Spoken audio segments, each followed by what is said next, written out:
बिस्मिल्लाहिर्रहमानिर्रहीम। अस्सलामुअलैकुम। मुबाहिसर टीवी में खुशामदीद। आज हम हज़रत मूसा अलैहिस्सलाम का वाक़या आपसे डिस्कस करेंगे। हज़रत मूसा अलैहिस्सलाम का ताल्लुक़ इसराइली घराने से था। इनके मानने वाले आज भी लाखों की तादाद में मौजूद है। इसराइल के नाम से अपना एक अलहदा वतन कायम कर लिया है। कुरान करीम में मूसा अलैहिस्सलाम की तफसील का जिक्र है। हज़रत मूसा अलैहिस्सलाम जिस ख़ानदान में पैदा हुआ इसका नाम बनी इसराइल है। इस ख़ानदान का सिलसिला पुश्त दर पुश्त हज़रत याकूब अलैहिस्सलाम से जा मिलता है। इसराइल के माने खुदा का बंदा है। यही वजह है कि हज़रत याकूब की औलाद को बनी इसराइल कहा गया है। हज़रत याकूब का वतन कनान था। एक मरतबा मुल्क कनान में ज़बरदस्त कहत पड़ा, अनाज की किल्लत पैदा हो गई। हज़रत याकूब अलैहिस्सलाम अपने बेटों के साथ मिस्र चले गए। ये एक तरह की हिजरत ही। हज़रत याकूब अलैहिस्सलाम किस तरह किस हाल में हिजरत कर गए इस वाक़े का जिक्र हज़रत यूसुफ अलैहिस्सलाम की तारीख़ में मिलता है। चुनांचे हज़रत याकूब अलैहिस्सलाम और उनकी औलाद मिस्र में आबाद हो गई। मिस्र के असली बाशिंदों को कप्ती कहा गया है। इस लिहाज से मिस्र में दो कौमें आबाद थीं। इनमें इसराइली कम तादाद में थे, इसलिए ये कौम कुप्तियों की ग़ुलामी करती थी। कुप्ती इसराइलियों को हकीर नज़रों से देखते थे। इसराइली कुप्तियों के लिए हर अदना काम करते, इमारतें बनाते, बोझ ढोते, कुएं खोदते, पानी लाते, लेकिन खुद उनका अपना ये हाल था कि इन्हें पेट भरकर खाना भी नसीब नहीं होता था। मिस्र के बाशिंदे बुतों की पूजा करते थे। इनमें एक देवता का नाम होरस था। होर्स जंग का देवता कहलाता था। वो जानवरों को भी देवता मानते थे। इनमें ख़ास तौर से बेल को मुकद्दस जानते, सूरज की पूजा करते। मिस्र का बादशाह फ़िरौन कहलाता था। इसने खुद अपने आप को खुदा का दर्जा दे रखा था। एक मरतबा ऐसा हुआ कि एक दिन नजूमी ने फ़िरौन से कहा कि इसराइली घराने में एक ऐसा लड़का पैदा होगा जो तुम्हारी और तुम्हारे दीन की मुखालफत करेगा और तुम्हारे खुदा नहीं मानेगा। फ़िरौन घबरा गया, गौर करना शुरू करा कि अब इससे आगे क्या करना चाहिए। इसने दरबारियों से मशवरा किया और दरबारियों ने सोच के बाद राय दी कि इस मुसीबत से रिहाई पाने के लिए एक ही रास्ता है, वो ये कि जिस इसराइली घर में लड़का पैदा हो कत्ल कर दिया जाए, लड़कियों को छोड़ दिया जाए। इस तरह ख़तरा टल जाएगा। इसके लिए ज़रूरी है कि कारिंदे छोड़े जाएं। वो घर घर जाकर मालूमात हासिल करेंगे कि किस घर में हामला औरत है, फिर उस पर नज़र रखी जाए। चुनांचे ऐसा ही हुआ। इस काम के लिए कारिंदों को छोड़ा गया। ये कारिंदे घर घर जाते, औरतों के पेट टटोलते। इसराइलियों के अंदर फ़िरौन के ख़िलाफ़ बोलने की जुर्रत भी ना थी, ना वो एहतजाज कर सकते थे। वो दिल ही दिल में करने लगे। इन तमाम पेशबंदियों के बावजूद इसराइली घराने में इमरान नामी एक शख्स के यहाँ लड़का पैदा हुआ। इमरान की बीवी परेशान थी कि किस तरह लड़के को बचाया जाए। फ़िरौन के कारिंदे घर घर जाते हैं। इमरान की बीवी को भी खौफ लाहिक हो गया। आखिरकार फ़िरौन के कारिंदों को मालूम हो गया कि वो अचानक दरवाजे पर दस्तक देने लगे। इमरान की बीवी समझ गई। इसने फ़ौरन बच्चे को जलते हुए तंदूर के अंदर डाल दिया और इस तरह फ़िरौन के आदमियों को शक भी नहीं हुआ। फिर घर का दरवाज़ा खोल दिया। कारिंदे घर के अंदर घुस आए। हर तरफ देखा, कोने खुदरे में झांका, बच्चा कहीं भी नजर नहीं आया। फिर वो लोग वापस चले गए। इमरान की बीवी को पुख्ता यकीन था कि बच्चा जलकर भस्म हो चुका होगा। इसने दिल पर हाथ रखकर फ़ौरन तंदूर में देखा तो खुशी के मारे उछल पड़ी। बच्चा आग में जिंदा सलामत था। फ़ौरन बच्चे को आग से निकाला। पूरी तरह बच्चा महफूज था। जिस्म का कोई हिस्सा भी नहीं जला था। इसने अल्लाह का शुक्र अदा किया। ख़तरा टल गया। अल्लाह ने इमरान की बीवी के दिल में यह बात डाल दी कि बच्चे को दूध पिलाकर और कपड़े पहनाकर संदूकचे में बंद करके दरिया नील में बहा दे। इमरान की बीवी ने एक ख़ास किस्म का संदूकचा तैयार करवाया जिसमें पानी दाखिल होने का कोई रास्ता नहीं था। बच्चे को दूध पिलाया और कपड़े पहनाकर संदूकचे में लिटा दिया और इत्मीनान के साथ दरिया नील की सतह पर डाल दिया। इमरान की एक बेटी थी जिसका नाम मरियम था। माँ ने बेटी से कहा कि संदूकचे के साथ साथ दरिया के किनारे चलो और ये देखती रहो कि संदूकचा कहाँ पहुँचता है। चुनांचे मरियम ने ऐसा ही किया। संदूकचा पानी के बहाव के साथ बहता रहा। इसी दरिया से एक और शाख फ़िरौन के महल के अहाते में निकाली गई थी। संदूकचा महल के अहाते में दाखिल हो गया। ऐन महल के सामने रुक गया। वहाँ फ़िरौन अपनी बीवी के साथ बैठा हुआ था। संदूकचे पर दोनों की निगाहें पड़ी। मरियम सब देखती रही। जैसे ही संदूकचा फ़िरौन के महल के पास रुका, मरियम वापस लौट गई। अपनी माँ को सारा माजरा सुनाया। फ़िरौन ने संदूकचा निकाला और जब खोल कर देखा तो खूबसूरत बच्चा हाथ पांव पटक रहा था। दोनों हैरत में पड़ गए और एक दूसरे का मुंह तकने लगे। फिर फ़िरौन ने कहा, यह बच्चा इसराइली मालूम होता है, इसे मार देना चाहिए। इस पर फ़िरौन की बीवी ने मशवरा देते हुए कहा, हमारा कोई बच्चा नहीं है, क्या ही अच्छा हो कि इसे पाल पोस कर बड़ा किया जाए। जब ये अपनी उम्र को पहुँचेगा हमारी तमाम आदतें और मिजाज अपना लेगा। इसे हम अपना बेटा बनाएंगे। फ़िरौन ने बीवी की बातों को गौर से सुना और मान गया। दोनों ने बच्चे को उठा लिया और परवरिश करने लगे, लेकिन बच्चा दूध नहीं पी रहा था। परवरिश के लिए बहुत सी दाया औरतों को बुलाया गया, लेकिन बच्चे ने किसी का दूध नहीं पिया। फिर मरियम ने फ़िरौन की बीवी से कहा कि एक दाया मैं लाऊंगी, बच्चा यकीनन उसका दूध पिएगा, मुझे इजाज़त दो। फ़िरौन की बीवी मान गई कि ऐसी ही दाया ले आओ जो बच्चे को दूध पिला सके, मैं माकूल मुआवजा दूंगी। मरियम फ़ौरन माँ के पास गई और खुशखबरी सुनाई और माँ को साथ लेती आई। इमरान की बीवी फ़िरौन के महल में पहुँच गई, बच्चे को सीने से लगाया, बच्चे ने खुशी खुशी दूध पीना शुरू किया। फ़िरौन की बीवी बच्चे को दूध पीता देखकर खुश हो गई। इमरान की बीवी को अपने महल में मुलाजमा रख लिया। माँ और बच्चा एक साथ रहने लगे। दिन गुजरते गए। हज़रत मूसा अलैहिस्सलाम महल के अंदर परवरिश पाने लगे। जब उनकी उम्र 20 साल हुई तो फ़िरौन ने शादी करा दी। हज़रत मूसा अलैहिस्सलाम अक्सर महल से निकलकर शहर में इधर उधर घुमा करते। इनका ये रोज़ का मामूल था। एक रोज़ वो इस एक रास्ते से गुजर रहे थे कि एक कुप्ती इसराइली से उलझ रहा था कि नौबत मारपीट तक पहुंच गई। इसराइली ने मूसा अलैहिस्सलाम को आवाज़ देते हुए मदद के लिए पुकारा। जब मूसा अलैहिस्सलाम करीब पहुंचे तो देखा कि कुप्ती इसराइली को बेतहाशा मार रहा है। मूसा अलैहिस्सलाम ने बीच बचाव की कोशिश की लेकिन कुप्ती नहीं मान रहा था। इस पर मूसा अलैहिस्सलाम ने कुप्ती के एक घूंसा मारा तो वो बिलबिला उठा और एक लम्हे बाद ही वो मर गया। इसके मरने पर मूसा अलैहिस्सलाम परेशान हो गए। इसराइली से कहा कि फ़ौरन चला जाए। इस वाक़े से मूसा अलैहिस्सलाम को निदामत हुई थी। जान से मारने की नीयत नहीं थी। फिर आपने अल्लाह से गिरियाउज़ारी के साथ दुआ की, मेरे रब, मैंने अपनी जान पर जुल्म किया, मुझको बख्श दे, बेशक तू बड़ा बख्शने वाला है। फ़िरौन ने हुक्म दिया कि कातिल को तलाश करो। कुछ अर्से बाद मूसा अलैहिस्सलाम एक रास्ते से गुजर रहे थे, देखा कि वही इसराइली एक और कुप्ती से उलझ रहा था और उसने पिछली मरतबा की तरह मूसा को पुकारा। हज़रत मूसा अलैहिस्सलाम ने इसराइली को डांटते हुए कहा, तुम हमेशा लोगों से लड़ते रहते हो, मुझे बुलाते हो। इसराइली ने चीखते हुए कहा, मूसा, हम पर क्यों खफा होते हो? क्या तुम मुझे भी मार डालोगे जैसे कि कुछ दिन कबल तुमने एक कुत्ते को मार डाला? इसराइली की ज़बान से निकली हुई ये बात हकीरों ने सुन ली। हज़रत मूसा अलैहिस्सलाम घबरा गए कि बात फ़िरौन के कानों तक पहुंच जाएगी और वो मुझे सज़ा देगा। आपने इस ख्याल से मिस्र से निकल जाने का फ़ैसला किया। फ़िरौन के कहर से बचने का एक यही रास्ता था। हज़रत मूसा अलैहिस्सलाम मिस्र से रवाना हुए, मदियन की चल पड़े। आप रास्ता तय कर रहे थे कि रास्ता क्या था? एक चटिल मैदान था जहाँ ना पानी था ना कोई सायादार दरख्त था, सिर्फ खारदार झाड़ियाँ थी। गर्मी की शिद्दत से बुरा हाल था लेकिन आप रास्ता तय करते रहे। कुछ दूर फासले पर एक कुआं नजर आया, वहाँ कुछ लोग पानी भरते नजर आ रहे थे।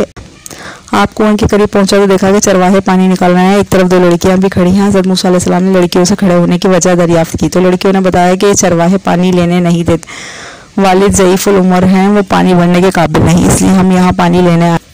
हज़रत मूसा अलैहिस्सलाम ने वहाँ से चरवाहों को हटाया, कुएं पर से भारी पत्थर को हटाया। कुएं का डोल भी भारी था। इसी डोल से पानी निकालकर लड़कियों को दिया, खुद भी। लड़कियों ने अपने मवेशियों को पानी पिलाया और पानी लेकर घर की तरफ चल पड़ी। हज़रत मूसा अलैहिस्सलाम के लिए ये जगह अजनबी थी। यहाँ इन्हें कोई भी नहीं जानता था। इनके पास खाने के लिए कुछ भी नहीं था। सफ़र करने के बायस बहुत ज़्यादा थके हुए भी थे। पास ही एक दरख्त के साये में बैठ गए और दुआ की, ऐ रब, तूने जो अच्छी चीज़ उतारी है मैं उसका मोहताज हूँ। लड़कियों ने घर पहुंचकर अजनबी मुसाफिर पानी देने के बारे में बाप से सारा माजरा बयान किया। बाप ने एक लड़की से कहा, जाओ इस अजनबी मुसाफिर को अपने साथ ले आओ, वो हमारा मेहमान होगा। बेटी बाप के हुक्म की तामील करते हुए हज़रत मूसा अलैहिस्सलाम के पास आई और कहा, मेरे बाप ने आपको याद फरमाया है, मेरे साथ चलिए, वो आपसे मिलना चाहते हैं।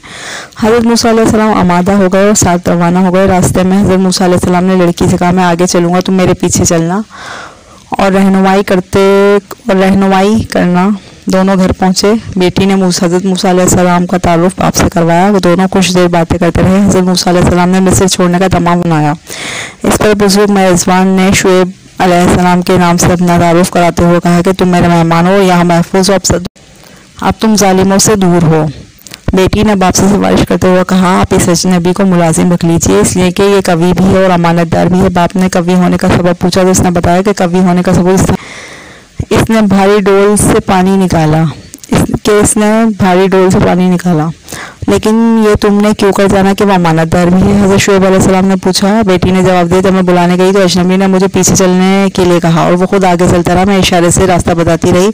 हम दोनों इसी तरह रास्ता तय करते रहे। मैं समझ गई पीछे चलने का इशारा इसीलिए था कि इसकी निगाह मुझ पर ना पड़े। हज़रत शुएब अलैहिस्सलाम ने हज़रत मूसा अलैहिस्सलाम से फरमाया, अल्लाह ने मेरे दिल में बात डाल दी है, मेरी बेटी सफूरा का निकाह तुमसे कर दूँ। इसका हक महर यह है कि तुम 8 साल तक मेरी बकरियों की रखवाली करो। अगर मुद्दत बढ़ाकर 10 साल कर दो तो ये और भी बेहतर है। हज़रत मूसा अलैहिस्सलाम ने शराइत मंजूर कर ली और निकाह हो गए। हज़रत शुएब अलैहिस्सलाम ने अपना असा भी हज़रत मूसा के हवाले किया और वो एक मुद्दत तक मदियन जिम्मेदारियाँ निभाते रहे। लेकिन मिस्र की याद सताती रही। कभी कभी इनके दिल में ख्याल आता है कि मिस्र वापस जाकर हालात का जायज़ा लिया जाए। आपने एक मरतबा पुख्ता इरादा कर लिया। हज़रत शुएब को अपने इरादे से आगाह किया और इजाज़त चाहिए। हज़रत शुएब ने जाने की इजाज़त दे दी। हज़रत मूसा अलैहिस्सलाम ने अपनी अहलिया सफ़ूरा के उम्रा जाने के लिए सामान सफ़र बांध लिया और मिस्र की जानिब चल पड़े। रास्ता तय कर रहे थे कि खाने का वक्त आम पहुँचा। खाना पकाने के लिए आग की चकमाक पत्थर को रगड़ना शुरू किया, लेकिन आग की चिंगारी भी नहीं निकली तो मायूस हो गए। यकबारगी आसमान पर काले बादल छा गए। अचानक तंदो तेज आंधी आई। इसके बाद बारिश शुरू हो गई, जिससे मौसम बदल गया, बल्कि मौसम सर्द हो गया। हज़रत मूसा अलैहिस्सलाम को सर्दी महसूस हुई। गर्मी पैदा करने के लिए आग की ज़रूरत पड़ गई। आप चारों तरफ देखने लगे, शायद कहीं आग नजर आ जाए। आपने देखा कि कुछ दूर फासले पर रोशनी दिखाई देने लगी है। आप अपनी बीवी सफूरा से कहने लगे, यहाँ से कुछ दूर मुझे रोशनी नजर आ रही है, मैं आऊँ। हो सकता है वहाँ आग जल रही है और मैं आग लेने आया हूँ। आप इस रोशनी के मुकाम की तरफ रवाना हो गए। कुछ देर बाद वहाँ पहुँच गए। करीब जाकर देखा एक पहाड़ है और नज़दीक एक दरख्त है। इसके पीछे से रोशनी आ रही है। आपने गौर से देखना शुरू किया। इस मकाम से एक आवाज़ उभरी। अब फिर आवाज़ में जाओ जलाल की कैफियत थी। ए मूसा, मैं तमाम जहानों का रब हूँ। तू पाक जगह पर है। इस मकाम का नाम तुआ है। तो अपनी जूतियाँ उतार, फिर इस बुलंदी पर चढ़ जा। ये तूर का पहाड़ है। इस पुरस्रार आवाज़ से आप शिशोपंज में पड़ गए। कुछ खौफ का एहसास हुआ। हुक्म के मुताबिक आप बुलंदी पर चढ़ गए। फिर आवाज़ गूंजती है, ए मूसा, मैंने तुझे पैगंबरी के लिए चुन लिया है। मैं रब हूँ, मेरी इबादत करो, नमाज कायम कर। फिर आप अल्लाह से कलाम करते हैं। इसीलिए हज़रत मूसा को कलीमुल्लाह भी कहा गया है। जो रोशनी नजर आई वो अल्लाह का नूर है जो कोहे तूर पर ज़ाहिर हुआ। अल्लाह ने फिर मूसा अलैहिस्सलाम से फरमाया, ए मूसा, तेरे हाथ में क्या है? मूसा फरमाते हैं, ये मेरा असा है, इससे बकरियों को हाँकता हूँ, इससे दरख्तों के पत्ते झाड़कर बकरियों को खिलाता हूँ। फिर अल्लाह की जानिब से हुक्म होता है, इस असा को ज़मीन। आप हुक्म की तामील करते हैं। असा सांप की शक्ल इख्तियार कर लेता है। आवाज़ आती है, खौफ ना खा, इसे उठा ले। आप सांप को उठा लेते हैं तो फिर वो दोबारा असा बन जाता है। हुक्म होता है कि फ़िरौन के पास जा, उसे हिदायत कर। हज़रत मूसा अलैहिस्सलाम अपने रब से फरमाते हैं, मैं डरता हूँ कहीं ऐसा ना हो कि फ़िरौन मुझे मार डाले। फिर आप अपने रब से इल्तिजा करते हैं कि हारून को मेरा मददगार बनाए, इसकी ज़बान अच्छी है। अल्लाह ने फरमाया, है मूसा, तुझे और तेरे भाई को कुव्वत बख्शूंगा, तुझे लोगों पर गालिब कर दूंगा। फिर मूसा अलैहिस्सलाम ने दुआ की, ए अल्लाह, मेरा सीना कुशादा कर, मेरी ज़बान की गिरा खोल दे ताकि मैं लोगों से बात कर सकूँ और हारून मेरा मददगार होगा। अल्लाह ने फरमाया, तेरी हाजतें पूरी हुई। हज़रत मूसा अलैहिस्सलाम अपनी बीवी सफूरा के पास गए, तमाम वाक़या सुनाया और कहा, मैं जहाँ हूँ इसी जगह क़याम करना। मैं अल्लाह का पैगाम लेकर फ़िरौन के पास जा रहा हूँ। आप असा लेकर वैसे रवाना हुआ। वहाँ पहुँचकर अपने घर वालों से मिले, इनसे सारा माजरा बयान किया। हारून को खुशखबरी सुनाई। दोनों मिलकर फ़िरौन के महल में हाजिर हुए। अचानक हज़रत मूसा को देखकर फ़िरौन चीख उठा और कहा, ए मूसा, तुमने मेरे साथ अच्छा सलूक नहीं किया। मैंने तुम्हें औलाद की तरह पाला और बड़ा किया, लेकिन तुमने इसका हक अदा नहीं किया। मुझे मालूम हुआ है कि तुमने एक शख्स को कत्ल किया और भाग गए। बड़े अरसे तक तुम नजर नहीं आए। बताओ मैं तुम्हारे साथ क्या सलूक करूँ? हज़रत मूसा अलैहिस्सलाम ने फरमाया, मेरी नीयत कत्ल करने की नहीं थी, जो कुछ हुआ वो इत्तेफाक था। इसके लिए मैंने अपने रब से माफ़ी तलब की है। मैं तो सिर्फ खौफ से भागा था। जब मेरे रब ने मुझे पैगंबरी अता करी तो मैं तुम्हें राह रास्त पर लाने के लिए आया हूँ। हज़रत मूसा अलैहिस्सलाम की बातें सुनकर फ़िरौन ने अपने मसाहिबों और दरबारियों से कहा कि मूसा दीवाना हो गया है और अजीब व गरीब बातें करता है। हज़रत मूसा अलैहिस्सलाम ने फरमाया, मैं दीवाना नहीं हूँ, मैं सारे जहाँ के खालिक खुदा का पैगाम लेकर आया हूँ। वही परवरदिगार है। अगर तुम्हारे अंदर ज़र्रा बराबर भी समझ है तो समझ सकते हो। फ़िरौन ने दावा करते हुए कहा, मेरे सिवा और कौन माबूद हो सकता है? अगर तुम मुझे नहीं समझते तो मैं तुझे कैद कर दूंगा। फ़िरौन ने हज़रत मूसा अलैहिस्सलाम से पूछा कि तुम्हारा परवरदिगार मेरी उम्र बढ़ा सकता है और तमाम दुनिया की बादशाही मुझे दे सकता है? इस पर मूसा अलैहिस्सलाम ने जवाब दिया, मेरा परवरदिगार हर शे पर कादिर है। खुदा ने हज़रत मूसा अलैहिस्सलाम से फरमाया, फ़िरौन से नरमी से बात कर जो दिल में उतर जाने वाली हो। फ़िरौन ने फिर सवाल किया कि खुदा ने तुम्हें पैगंबर बनाया है, इसकी तुम्हारे पास क्या दलील है? मूसा अलैहिस्सलाम ने अपना आसा ज़मीन पर डाल दिया तो वो एक खौफनाक अजदहे की शक्ल इख्तियार कर गया। फ़िरौन ने जब यह मौजज़ा देखा तो खौफज़दा हुआ। फिर हज़रत मूसा अलैहिस्सलाम ने अजदहे को उठाया तो वो असा बन गया। फ़िरौन ने दरबारियों से कहा, मूसा तो जादूगर है, ये जादू के ज़ोर पर तुम लोगों को मुल्क से निकाल देगा। फ़िरौन के मसाहिबों ने इसे मशवरा दिया कि मूसा के मुकाबले के लिए मुल्क भर के बड़े बड़े जादूगरों को बुलाया जाए। इनसे मुकाबला करना मूसा के बस की बात ना होगी। चुनांचे जादूगरों को तलाश करके फ़िरौन के दरबार में लाया गया। हज़रत मूसा अलैहिस्सलाम को पैगाम भेजा कि आए और जादूगरों से मुकाबला करें। हज़रत मूसा अलैहिस्सलाम दरबार में पहुँचे, साथ हारून भी थे। फ़िरौन ने मूसा से कहा कि अपना कमाल दिखाओ। मूसा ने जादूगरों को ललकार कर कहा, आए अपने जादू का कमाल दिखाएं। जादूगर अपने साथ रस्सियां भी लाए थे। जादूगरों ने अपनी अपनी रस्सियां ज़मीन पर डाल दी तो वो बड़े बड़े सांप बनकर रेंगने लगे। हज़रत मूसा अलैहिस्सलाम ने भी अपना असा ज़मीन पर डाल दिया तो वो अजदहा बनकर तमाम सांपों को निकल गया। ये मौजज़ा देखकर जादूगर हैरत में पड़ गए। मूसा अलैहिस्सलाम ने फरमाया, हक और बातिल ज़ाहिर हो गए। तमाम जादूगर मौजज़ा देखकर सजदे में गिर गए और कहने लगे, हम मूसा और हारून अलैहिस्सलाम के दीन पर ईमान ले आए। और कहा, मूसा हक पर है और सच्चा है। और जादूगरों की ज़बानी मूसा और हारून की तारीफ सुनकर फ़िरौन ने जादूगरों से कहा, मैं तुम लोगों को सज़ा दूंगा, तुम्हारे हाथ और पाँव काट दूंगा। जादूगरों ने फ़िरौन को जवाब दिया, हमें कोई खौफ नहीं है, हमें परवरदिगार की तरफ जाना, वही हमारे गुनाहों को माफ़ करेगा। हज़रत मूसा अलैहिस्सलाम ने फ़िरौन के रवैये से मायूस होकर अल्लाह से दुआ की, ए अल्लाह, फ़िरौन को सज़ा दे, वो लोगों को गुमराह कर रहा है, इसके पास मालो दौलत है, इसलिए ऐश की ज़िंदगी बसर कर रहा है, लेकिन ईमान नहीं लाता। फ़िरौन अल्लाह का मुनकिर था। एक रोज़ इसने अपने वज़ीर हामान को हुक्म दिया कि मैं खुदा को देखना चाहता हूँ, इसके लिए एक बहुत ऊँचा मीनार तामीर करो, मैं इस पर चढ़कर खुदा को देखूँगा। फ़िरौन के कहने पर हामान ने एक बुलंद और बाला मीनार तामीर किया। वो इतना ऊंचा था कि अपनी जगह बरकरार ना रख सका और धड़ाम से ज़मीनबोस हो। हज़रत मूसा अलैहिस्सलाम ने दुआ की थी, अल्लाह ने सुन ली। फ़िरौन हर तरह से अजाब में घिर गया। मुल्क में हर तरफ बीमारियां फूट पड़ी, कहत बढ़ गया, अनाज का एक दाना भी नहीं मिल रहा था। तरह तरह की आफत से फ़िरौन घबरा गया। इसकी कौम ने वावेला मचा दिया, फरियाद की कि ये क्या हो गया, हम तो हर तरह के अजाब में मुब्तला हो गए। फ़िरौन ने अपनी कौम से कहा, मूसा से कहो ये अजाब टाल दे। फ़िरौन के मशवरे पर लोग हज़रत मूसा अलैहिस्सलाम के पास आए और कहने लगे, हम सब अजाब में मुब्तला हो गए, हमारे पास अनाज नहीं, हम फाके कर रहे हैं, बीमारियों से तंग आ चुके हैं, हमारे अंदर अब इतनी सकत नहीं है कि हम बर्दाश्त कर सकें। इसकी हालत देखकर हज़रत मूसा अलैहिस्सलाम को रहम आ गया। आपने अल्लाह से दुआ की तो अजाब टल गए। कुछ अरसे तक इत्मीनान से रहे, फिर दोबारा गुनाह में मुब्तला हो गए और अजाब को भूल गए। अल्लाह ने फिर इन पर अजाब नाजिल किया तो हज़रत मूसा अलैहिस्सलाम के पास आए और गुनाहों का एतराफ़ किया, अपनी गुमराह कुन हरकतों पर नादिम हुआ, कहा कि हम मूसा और हारून के रब पर ईमान। हज़रत मूसा अलैहिस्सलाम ने फिर अपने कौम की निजात के लिए दुआ की तो अजाब टल गया। इस पर कहने लगे कि मुसीबतें तो आती जाती रहती हैं, ये कोई ताज्जुब की बात नहीं। फिर अल्लाह का कहर नाजिल हुआ, टिड्डी दल आसमान पर छा गए, खड़ी फसल तबाह हो गई, मुल्क में कहर पैदा हुआ, जिस्म में जुएँ पैदा हुई, जगह बाजगह मेंढक नजर आने लगे, यहाँ तक कि जीना धूपर हो गया। अल्लाह ने हज़रत मूसा अलैहिस्सलाम पर वही भेजी कि सरजमीन को छोड़ दो, अपनी कौम बनी इसराइल को साथ लेकर निकल पड़ो। अल्लाह के हुक्म के मुताबिक हज़रत मूसा अलैहिस्सलाम अपनी कौम के साथ निकलने की तैयारियाँ करने लगे। इसी दौरान मिस्र में वबा फूट पड़ी, कुत्ते बड़ी तादाद में मरने लगे, हर घर से नाश निकलती। इस दौरान बनी इसराइल मिस्र से जाने लगे। इनके मुल्क से निकलने पर किसी ने तवज्जो नहीं दी, इसलिए कि हर तरफ नफ्सा नफ्सी का आलम था। हज़रत मूसा अलैहिस्सलाम ने हज़रत हारून की रहनुमाई में बनी इसराइल को रवाना कर दिया, खुद पीछे रह गए। बनी इसराइल का काफिला दरियाए कलसम के किनारे पहुंच गया।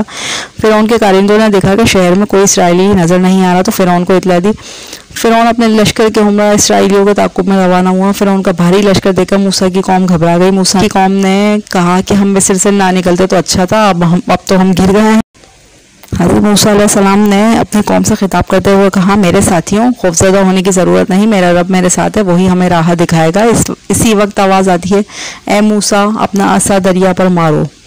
हज़रत मूसा अलैहिस्सलाम ने अपना असा दरिया पर मारा तो दरिया का पानी दो तरफ हो गया, दरमियान से रास्ता बन गया। हज़रत मूसा अलैहिस्सलाम ने अपनी कौम को हिदायत की कि मैं इस रास्ते से दरिया पार करता हूँ, तुम सब मेरे पीछे पीछे आओ।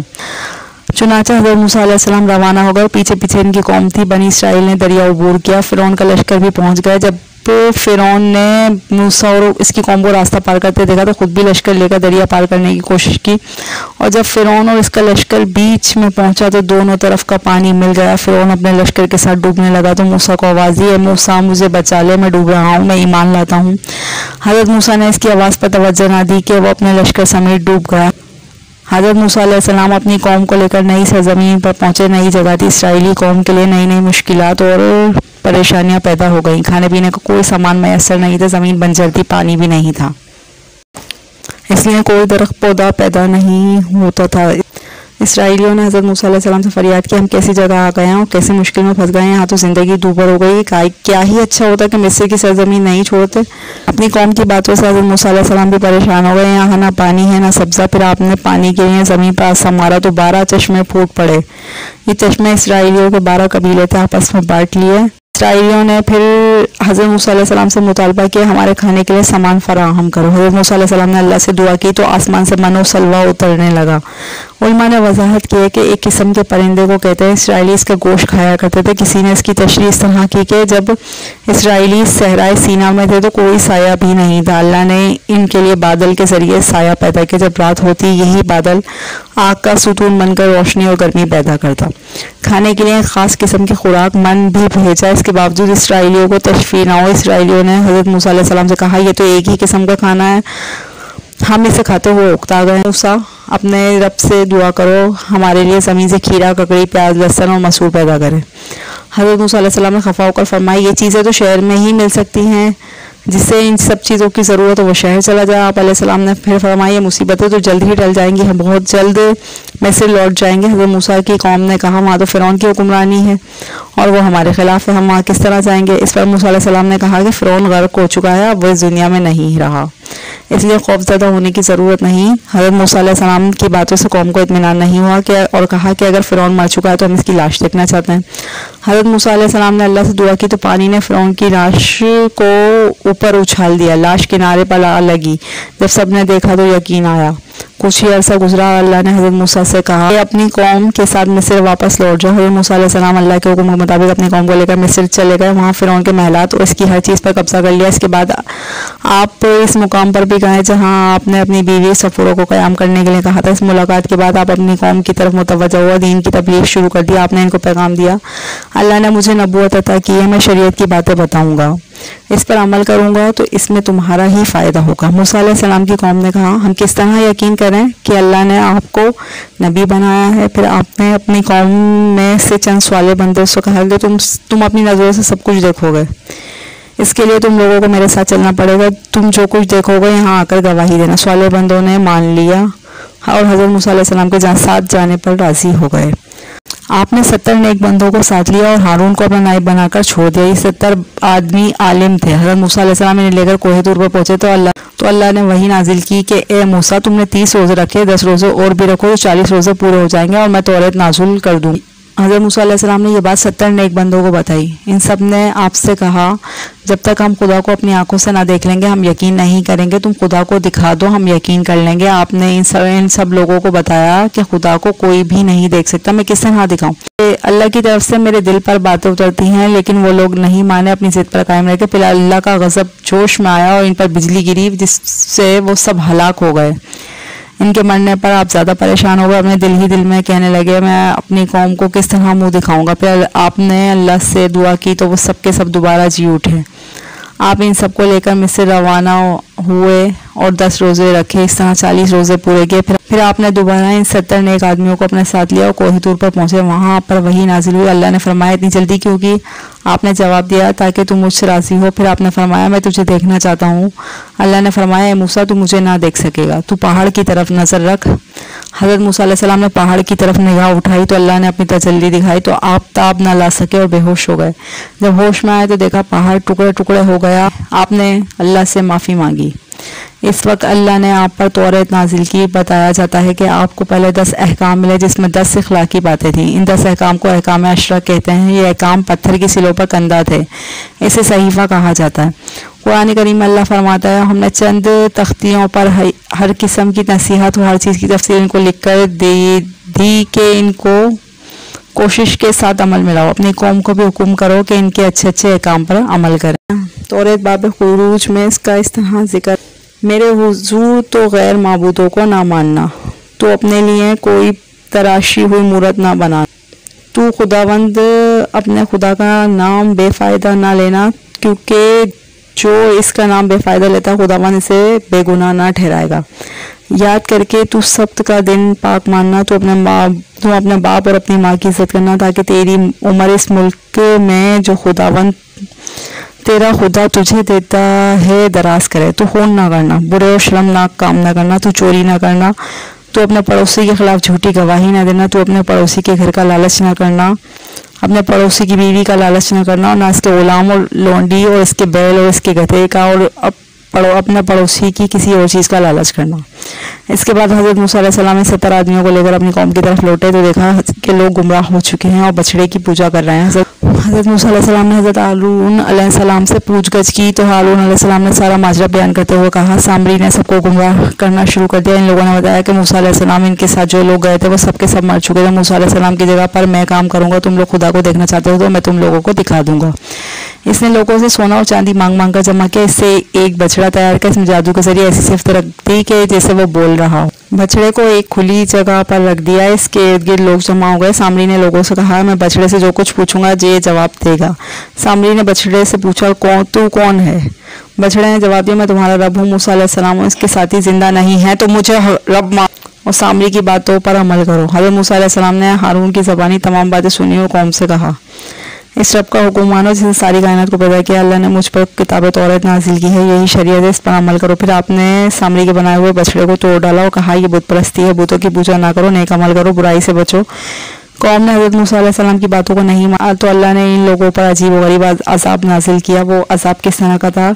जैसे कि इनके सरों पर पहाड़ लटक रहा हो और अभी गिरने ही वाला हो। लोग सरों पर लटके हुए पहाड़ को देखकर खौफजदा होकर सजदे में गिर पड़े तो इन पर से अज़ाब टल गया।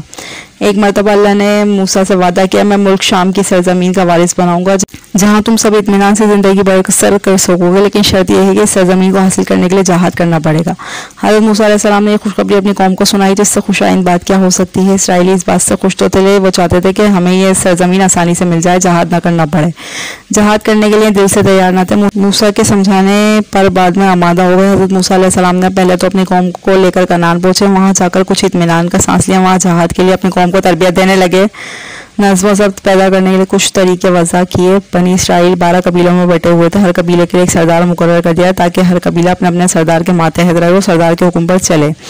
इन तमाम इंतज़ामी उमूर की तकमील के बाद जहाद में जाने की तैयारी शुरू की और शाम की तरफ कूच करने का हुक्म दिया। इसराइली जहाद में जाने के लिए आमादा ना हुए, लड़ने के नाम से खौफजदा थे और कहा कि शाम के बाशिंदे ताकतवर हैं और जिस्मानी लिहाज से भी वो हमसे मोटे ताज़े हैं, जोर आवरों से हम नहीं लड़ सकते, हमारे अंदर कोई हौसला नहीं है। हज़रत मूसा अलैहिस्सलाम ने फरमाया, इनके डील और डोल से खौफज़दा होने की ज़रूरत नहीं है, अल्लाह ताला हमें फ़तह नसीब करेगा। हज़रत मूसा अलैहिस्सलाम के समझाने पर भी इनकी समझ में ना आया। वो अपनी ज़िद पर अड़े रहे और कहा कि मूसा तुम लड़ो, तुम्हारा रब लड़े, हम नहीं लड़ेंगे। मूसा अपनी कौम के बुज़दिलाना रवैये से बिल्कुल मायूस हो गए। फिर आपने मायूसी के आलम में दुआ की, ए अल्लाह मुझे और मेरे भाई हारून को इनसे अलहदा कर दे। अल्लाह ने मूसा की दुआ कबूल कर ली और फरमाया, ये लोग 40 बरस तक इसी बयाबान में ही भटकते रहेंगे, इन्हें यहाँ से निकलने का रास्ता नहीं मिलेगा। चुनांचे हज़रत मूसा अलैहिस्सलाम हारून अलैहिस्सलाम अपनी कौम से अलहदा होकर शाम की तरफ रवाना हो गए। हज़रत मूसा अलैहिस्सलाम और हारून अलैहिस्सलाम के चले जाने के बाद इनकी रहनुमाई करने वाला कोई नहीं था। हर तरह की मुसीबत ने इन्हें घेर रखा था। मसाइब से वो बिल्कुल घबरा गए। अब इनके सामने एक ही रास्ता रह गया था कि मिस्र वापस चले जाए, लेकिन रास्ता इनकी समझ में नहीं आ रहा था। वो मिस्र जाने के लिए कुछ फासला तय करते, दौरान सफ़र इसी जगह घूमकर चले आते जहाँ से सफ़र शुरू करते। इनके सामने ये अजीब व गरीब मामला था। भूख और प्यास ने और भी निडाल कर दिया था, ना खाना था ना पानी। जब मूसा और हारून अलैहिस्सलाम मुल्क शाम से लौटे तो उनको तबाहाल पाया। कौम ने इनसे फरियाद की, ये कैसी मुसीबत ने हमें घेर रखा है। मूसा अलैहिस्सलाम बोले, ये तो तुम्हारी ही बदअमालियों का नतीजा है, तुम बुज़दिल हो चुके हो, तुमने जहाद में जाने से इनकार कर दिया था, यही वजह है कि तुम सब अल्लाह के गज़ब में आ गए, तुम यहाँ 40 साल से भटक रहे हो। मूसा अलैहिस्सलाम ने अल्लाह से फरियाद की तो इनकी मुसीबत टल गई, इन्हें रास्ता मिला। फिर मुख्तलिफ कबीले मुख्तलिफ मकामात की तरफ चल पड़े। कुछ कबीले बैतुल मक़दस में आबाद हो गए। मिस्र में एक शख्स था जिस नाम कारून था, लेकिन था बहुत बुखील और कंजूस। इसके पास दौलत की कोई कमी नहीं थी। रिवायत है कि इसके पास खजाने की कुंजियाँ इतनी थी कि अगर इन कुंजियों को कहीं ले जाया जाए तो ऊँटों के एक काफिले की ज़रूरत थी। चाबियाँ भी इतनी थी कि इनके बोझ से ऊँट बैठ जाते थे। लेकिन वो अपना खजाना गरीबों और मोहताजों पर खर्च नहीं करता था, ना भूखों को खाना खिलाता था, ना किसी को तन ढकने के लिए कपड़े पहनाता। हज़रत मूसा अलैहिस्सलाम कारून को हिदायत करते हैं कि अल्लाह ने तुम्हें बहुत सी दौलत दी है, आखिर ये दौलत किस काम की? ये दौलत तो दुनिया में रह जाने वाली है, अल्लाह के नाम पर गरीबों और मोहताजों को दो। कारून जवाब देता कि ये दौलत तो मैंने अपनी अकल से पैदा की है, ये मेरी मर्जी है, मैं किसी को ना दूं। हज़रत मूसा अलैहिस्सलाम कहते हैं कि अपने माल में से ही ज़कात निकाल, इसमें गरीबों का भला होगा, तुम्हें दुआएं देंगे, खुदा तुमसे राज़ी होगा। कारून कहता है कि अगर मैं अपने माल में से ज़कात निकालूं तो खुदा मुझे इसके बदले क्या देगा? मूसा अलैहिस्सलाम ने फरमाया, तेरी आखिरत संवर जाएगी। वो मूसा पर इल्ज़ाम लगाया करता है कि मूसा मेरी दौलत छीनना चाहता है। वो सिर्फ यही नहीं बल्कि मूसा अलैहिस्सलाम की पाकबाजी पर भी धब्बा लगाता, बहुतान बांधता। हज़रत मूसा अलैहिस्सलाम कारून के रवैये और ज़िद से परेशान थे। इन्हें यकीन हो चुका था कि कारून कभी राह रास्त पर नहीं आएगा, बल्कि उल्टा मूसा अलैहिस्सलाम को बदनाम करना शुरू कर दिया और तकलीफ़ें पहुंचाया करता था। इस पर अल्लाह ताला ने फरमाया कि ए ईमान वालों, इन लोगों के मानिंद ना हो जाना जिन लोगों ने मूसा को तकलीफ़ें दी। अल्लाह के नज़दीक मूसा नहायत नेक और पाकबाज है। हज़रत मूसा अलैहिस्सलाम बिल्कुल मायूस हो चुके थे। उन्होंने अल्लाह से फरियाद की तो अल्लाह ने मूसा अलैहिस्सलाम से फरमाया, अपना असर ज़मीन पर मारो। हज़रत मूसा अलैहिस्सलाम ने ज़मीन पर असर मारा तो ज़मीन फट गई। हज़रत मूसा अलैहिस्सलाम ने ज़मीन से कहा, ए ज़मीन तू कारून को अपने अंदर समोले। अल्लाह ने मूसा की दुआ सुन ली। ज़मीन ने अपना सीना खोल दिया। ज़मीन आहिस्ता आहिस्ता फटने लगी। कारून एक ही बात दोहराता रहा कि मूसा मेरी दौलत पर कब्जा जमाना चाहता है। फिर मूसा ने फरमाया, ए ज़मीन इसकी दौलत को भी अपने अंदर समोले। कारून अपनी दौलत समेत ढेरों मट्टी तले चला गया। ना वो रहा ना इसकी दौलत। इसके शानदार महल के आसार भी मिट गए। तौरात में हज़रत सल्लल्लाहु अलैहि वसल्लम के मबूस होने की बशारत मौजूद है। तौरात में लिखा हुआ है, खुदा तेरे दरमियान तेरे ही भाइयों में तेरी मानिंद एक नबी बर्पा करेगा, तुम इनकी तरफ कान धरो। मैं इनके लिए इनके भाइयों में से तुझसा एक नबी बर्पा करूंगा और अपना कलाम इसके मुंह में डालूंगा। जो कुछ मैं इससे कहूंगा वो सब इनसे कहेगा। ये वो बरकत है जो मूसा मर्द खुदा ने अपने विसाल से पहले बनी इसराइल को बख्शी। इसने कहा, खुदावंद सीना से आया और सईद से इन पर तुलू हुआ। फारान के पहाड़ से वो जलवागर हुआ और इसके दाहिने हाथ में आतिशीन शरीयत होगी। हज़रत मूसा अलैहिस्सलाम को इल्म से बहुत मोहब्बत थी, इसलिए वो इल्म की तलाश में रहते थे और वो ये भी ख्याल करते थे कि इन्हें बहुत ज़्यादा इल्म हासिल है। इस पर अल्लाह ताला ने हज़रत मूसा अलैहिस्सलाम से फरमाया, तुमसे ज़्यादा इल्म मेरे एक बंदे के पास है। अगर तू जानना चाहता है तो इस बंदे से मुलाकात कर। हज़रत मूसा अलैहिस्सलाम ने दरियाफ़्त फरमाया कि ऐसा बंदा कौन है और कहाँ है, मैं इससे मिलना चाहता हूँ। अल्लाह ताला ने एक ऐसे मकाम की तरफ इशारा किया जहाँ दो दरिया आपस में मिलते हैं। चुनांचे हज़रत मूसा अलैहिस्सलाम तलाश करते हुए इस मकाम पर पहुँचे। रिवायत के मुताबिक इनका नाम खज़र अलैहिस्सलाम है। हज़रत खज़र अलैहिस्सलाम भूले भटकों को रास्ता दिखाया करते थे। हज़रत मूसा अलैहिस्सलाम ने खज़र अलैहिस्सलाम से मुलाकात की। अलग सलग के बाद आपस में बातें हुई। हज़रत मूसा ने इनसे अपना मदुआ बयान किया और कहा, जो इल्म आपके पास से मैं सीखना चाहता हूँ इस सिलसिले में आप मेरी रहनुमाई फरमाएं। हज़रत खज़र अलैहिस्सलाम ने फरमाया, मैं जो कुछ करूँ आप मुझसे नहीं पूछेंगे। हज़रत मूसा अलैहिस्सलाम ने इस शर्त को मानकर अहद किया कि आप जो कुछ करेंगे मैं नहीं पूछूंगा और न मुदाखलत करूँगा। हज़रत खज़र अलैहिस्सलाम ने फिर फरमाया, मैं जो कुछ करूँगा आप सब्र नहीं कर सकेंगे। हज़रत मूसा अलैहिस्सलाम ने फरमाया, मैं सब्र करूँगा। चुनाचा दोनों रवाना हुए और रास्ता तय करते रहे कि साहिल समंदर पर कुछ कश्तियाँ किनारे पर लगी हुई हैं। हज़रत खज़र अलैहिस्सलाम ने कश्तियों को तोड़ डाला। हज़रत मूसा अलैहिस्सलाम ये हरकत बर्दाश्त न कर सके। आखिर पूछ ही लिया, आपने इन गरीबों की कश्तियाँ क्यों तोड़ी? ये तो सरासर नुकसान पहुँचाने वाला काम है। हज़रत खज़र अलैहिस्सलाम ने याद दिलाया कि मैंने पहले ही आपसे नहीं कहा था कि आप सब्र नहीं करेंगे। हज़रत मूसा अलैहिस्सलाम ने जवाब दिया, मुझसे गलती हो गई। फिर दोनों आगे चले तो हज़रत खज़र अलैहिस्सलाम ने रास्ते में एक लड़के को जान से मार डाला। इस पर हज़रत मूसा अलैहिस्सलाम और भी ज़्यादा परेशान हो गए, एतराज़ किया। हज़रत खज़र अलैहिस्सलाम ने फरमाया, आप सब्र से काम नहीं लेंगे। फिर दोनों चलते चलते एक गांव में पहुंचे। ये जगह बहुत सुनसान थी। कुछ लोग नजर आए तो हज़रत खज़र अलैहिस्सलाम ने इनसे खाना तलब किया। इन लोगों ने इनकार किया। वहां पर एक जगह देखा कि एक दीवार है, वो सीधा और कमज़ोर है, किसी भी वक्त गिर सकती है। आपने इस दीवार की मरम्मत की और इसे मुस्तहकम कर दिया। इस पर हज़रत मूसा अलैहिस्सलाम ने हज़रत खज़र अलैहिस्सलाम से कहा, आपने ये दीवार मरम्मत की, हम भूखे प्यासे हैं, इस काम के लिए आप मजदूरी तलब कर सकते थे। हज़रत खज़र अलैहिस्सलाम ने जवाब दिया, जो काम खुदा के हुक्म से किया जाए इसकी मजदूरी नहीं ली जाती। फिर आपने हज़रत मूसा अलैहिस्सलाम से फरमाया, मूसा आप अपने वादे पर कायम नहीं रहे, बार बार पूछ रहे, अब हम दोनों एक दूसरे से जुदा हो रहे हैं। जाने से पहले मैं चाहता हूँ वो सब कुछ बता दूँ जो मैंने किया। ए मूसा, मैंने कश्तियों को इसलिए तोड़ा कि कश्तियाँ गरीब मल्लाहों की थी जिनसे वो रोज़ी कमाते थे। यहाँ का बादशाह इन कश्तियों को इनसे छीनना चाहता है। जब मल्लाहों के पास कश्तियाँ नहीं रहेंगी तो वो रोज़ी नहीं कमा सकेंगे, इसलिए मैंने कश्तियाँ तोड़ दी। बाकी बादशाह टूटी हुई कश्तियों को नहीं लेगा। ये कश्तियाँ थोड़ी बहुत मरम्मत के बाद ठीक हो जाएंगी। मैंने लड़के को इसलिए मार डाला कि इसके माँ बाप नहायत नेक और इबादत गुजार हैं। अगर ये लड़का अपनी बड़ी उम्र को पहुँचता तो ज़मीन पर फितना फसाद फैलाता और मखलूक खुदा को अज़ियत पहुँचाता और माँ बाप को बदनाम करता, इसलिए मैंने इसका खात्मा कर दिया। आगे चलकर मैंने दीवार की मरम्मत, इसमें यतीम बच्चों का माल गड़ा हुआ है। ये माल बच्चों के बाप ने इनके लिए रख छोड़ा है। जब बच्चे बड़े होंगे तो गड़ा हुआ माल निकाल लेंगे। दीवार मरम्मत ना करने की सूरत में गिर जाने का अंदेशा है। अगर दीवार गिर जाती तो यहाँ के औबाश लोग देख लेते और माल हथिया लेते। हज़रत खज़र अलैहिस्सलाम, हज़रत मूसा अलैहिस्सलाम दोनों ने अपनी अपनी राह ली। हज़रत मूसा अलैहिस्सलाम अपनी कौम के पास गए और नेक कामों की तरफ बुलाया। वल्लाहु आलम। वीडियो अच्छी लगी है तो वीडियो को लाइक और शेयर ज़रूर करें, चैनल को ज़रूर सब्सक्राइब किया करें। शुक्रिया।